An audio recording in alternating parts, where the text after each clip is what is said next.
sanki ne yake mini yawa jinina.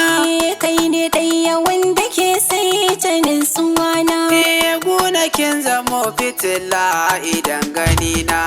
Murmushin kashi yake kawo da damuwa na.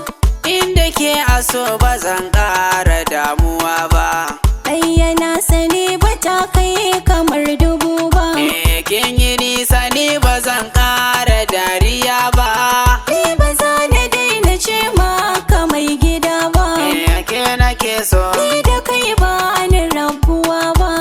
Yayi na so. Ban yi nisa da ƙaruwa ba. Me kike so? Inda kai ba na yi fishi ba. San kishi kaɗai yake sa ni yin nishaɗi.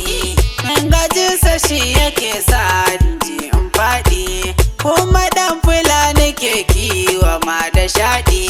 Kai kaɗai nake sakawa cikin murade.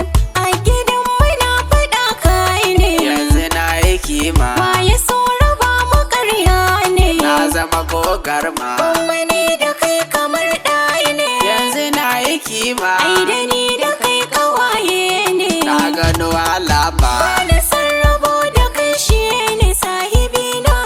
Ka zamo fitila a gare ni idan gani na. Kin amince za ki aure ni. Na ji na biye. Ki sanyi na jiki na duba ni. Ga mayafi. Inda ke guri ina zani. Gona kafi. Kin yi nisa ban da amfani. Kai mafarki.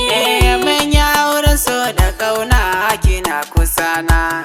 Inda kai gare ni ba zan iya ƙorafi ba. Ni ma inda ke gare ni ba zan iya korafi ba.